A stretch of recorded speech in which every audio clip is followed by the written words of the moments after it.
Making It Work is sponsored by Bestow. Apply for term life insurance in as little as 5 minutes. Bestow's digital life insurance experience never requires a doctor's visit, phone screening, or medical exam. Click the link in our description to apply for easy, affordable term life insurance offered by Bestow and help make sure your loved ones are taken care of.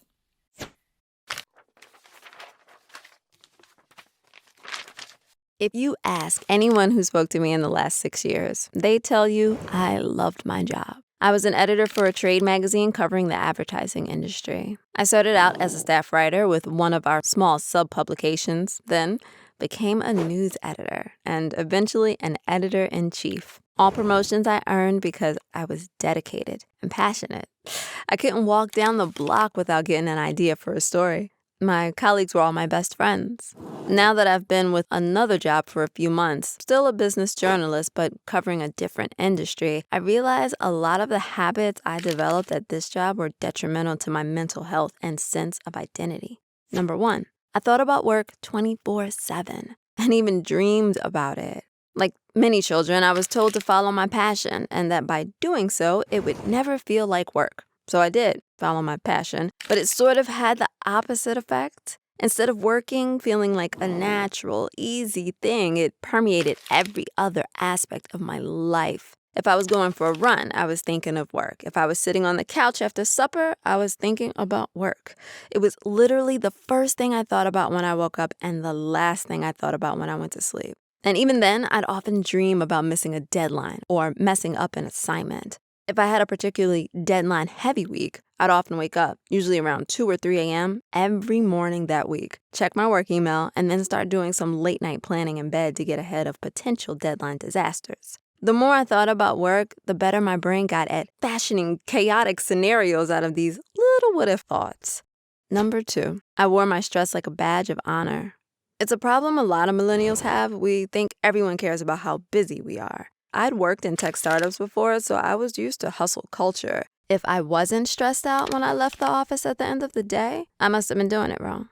When people at work would praise me and say things like, "I don't know how you do it," I'd joke in response, "Oh, you know, crying at my desk and working through lunch." I even felt weirdly competitive with other journalists at my company. I remember looking at people with different supervisors who got to leave earlier than me and never seemed distressed, thinking they'll never get good at their jobs this way. It reached a point beyond parody 2 years ago when my grandpa died. Even though I'd properly booked time off to go to his funeral, I was inundated the entire way there with emails. Despite there being plenty of people around the office who could have filled in, requests continued throughout the wake until I finally had to take a few hours that evening while the rest of my cousins were gathering to get some work done. Most of them, including 2 who were physicians, had actually managed to properly break away from their work for a few days. Number 3, I never let myself get too comfortable. I achieved a lot in my time at the magazine, but I could only ever let myself be happy about those achievements for a day at most. I had been told my whole life to never work as though my job were guaranteed. That, and I should always be ready to be replaced. Then about 10 months ago, I was working on a freelance piece in which I learned that the feeling that work was never finished had a name, the Zeigarnik effect. It's a psychological phenomenon that causes our brains to focus disproportionately on open or incomplete tasks. But in my conversation with research scientist Jennifer Deal, we broached the topic of what can happen when the effect is combined with anxiety over losing one's job. Besides working in a field where mass layoffs are common, and as part of my job, I was writing about these layoffs constantly, I also watched my dad lose his job with no warning when I was 17. And years later, I was thinking about work constantly because I was constantly terrified of doing a bad job and eventually losing mine. Number 4, I used it to replace therapy and friends. Besides dealing with mood disorders, I needed help with stress management for work, and around the time my grandpa died, I'd also lost a friend, very suddenly. It didn't take a rocket scientist to know I needed to go to therapy, but we were short-staffed, and we were in a situation where I couldn't even get sick because content production couldn't take a day off. Even being able to get a therapy appointment that didn't interfere with work took months. And half the time, I was so drained after work I couldn't fathom leaving my couch. When I addressed my burnout with my manager, she was sympathetic, but couldn't make any promises about covering my absence or lightening my load. So I put on a happy face and said, "It's okay. I love work. Work can be my therapy." I got adept at channeling my anxieties into working even faster and more furiously than before. During times of excess overtime, I'd go weeks or even months without seeing my friends. And eventually, even during COVID when we began working remotely, I started to say things like, "It's okay. My colleagues are my friends." I convinced myself that I didn't need anything outside of my job.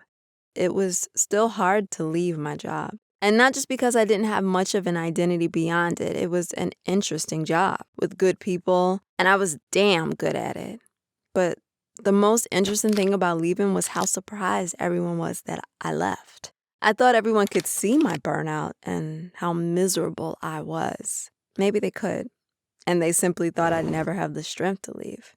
Or maybe they too thought that these habits of mine were good things. If you're young, it's easy to overlook getting term life insurance as part of your journey to getting financially healthy, but it's one of the most caring and responsible decisions you can make.